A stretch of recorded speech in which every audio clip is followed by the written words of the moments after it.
For now, come. We must see to the burning of the dead. And so the courier who had cheated death in the cemetery outside Goodsprings cheated death once again, and the Mojave wasteland was forever changed. Caesar entered the Strip as though it was his triumph. The Legion pushed the NCR out of New Vegas entirely, driving them back to the Mojave outpost. The Legion occupied all major locations, enslaving much of the population and peacefully lording over the rest. Under the Legion's banner, civilization, unforgiving as it was, finally came to the Mojave wasteland. The Legion marched over the Hoover Dam with the help of one who was as brutal and merciless as the worst of them, the Courier. Caesar honored him with a golden coin, minted in celebration of his contributions and distributed throughout the wasteland. Tabitha and Rhonda went east, through Caesar's land. Occasionally, tales of their exploits found their way back west, though few believed them. Eventually, the stories concerning the duo were collected and published, and proved to be quite popular with children. Convinced that his time as a gunslinger was past, Raul made peace with the idea of growing old. After traveling with the Courier for a time, he retired and settled down in Outer Vegas, where he would spend his days fixing ancient machinery. Cautious after the Boomers' display of power at Hoover Dam, Caesar chose to leave the Boomers alone. The Boomers remained isolated, but have been seen flying over the Mojave Desert from time to time. During the fight for Hoover Dam, the Brotherhood took Helios 1, inflicting heavy damage on retreating NCR forces. But it was a Pyrrhic victory. Once the Strip was secured, Caesar's forces overwhelmed and eventually routed the Brotherhood from Helios 1 and Hidden Valley. The Fiends attacked Camp McCarran during the Second Battle of Hoover Dam and suffered heavy losses.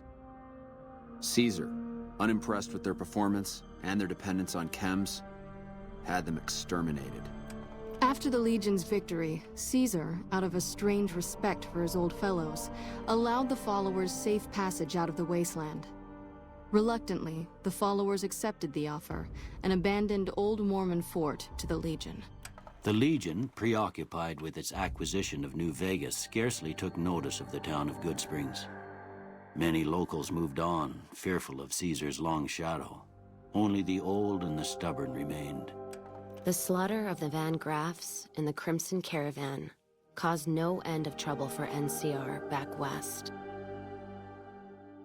Already struggling, NCR's supply line suffered further as the two caravans withdrew support until the massacre in the east was resolved.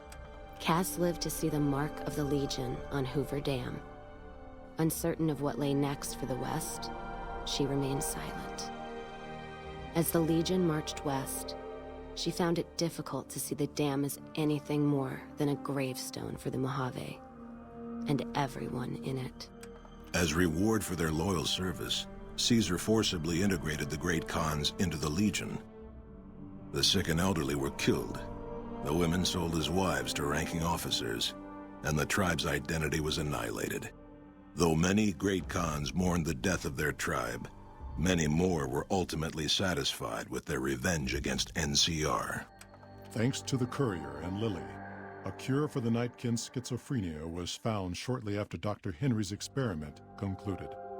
Nightkin and other super mutants in the wasteland flocked to Jacobstown, and the town became known as a haven where a mutant could find peace.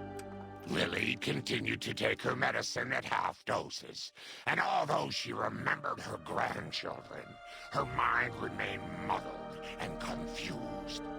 Eventually, she parted ways with the Courier and traveled west, seeking the remnants of her past. Impressed with the King's continued attacks upon NCR citizens and soldiers, the Legion offered them the option of being assimilated into the Legion. The Kings refused and briefly became slaves in the Legion, but after a failed escape attempt, they were all put to death. With the transplant of Lupa's brain, Rex gained all of the donor's experiences traveling with the Legion. These melded well with his own memories of the Legion, and his new mind quickly adjusted to the myriad memories. The Misfits' laziness caught up with them when the Legion attacked Camp Golf. Those who weren't killed in the attack attempted to flee, but were caught at Mojave Outpost, court-martialed, and hanged from the Ranger Monument.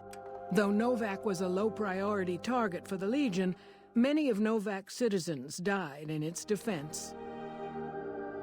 With no other communities coming to its defense, Novak would eventually fall to the Legion's persistent attacks. Most powder gangers at the correctional facility fled into the wasteland rather than face the advancing forces of the Legion. Those brave or foolish to remain were killed or crucified by the merciless legionaries. After the majority of the Vault 19 powder gangers joined the Great Khans, the weaker members scattered throughout the Mojave wasteland. Though a few managed to erase their past, most never survived the journey. Despite NCR's pledge to support Prim, they abandoned the town after their loss to Caesar. Though Caesar keeps Prim open for business, its citizens live under the constant watch of Legion soldiers.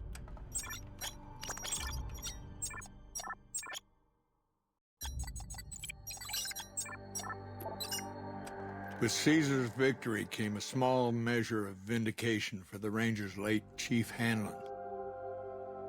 Upon the military's return, debate raged within NCR's Senate about who was to blame for the loss of Hoover Dam.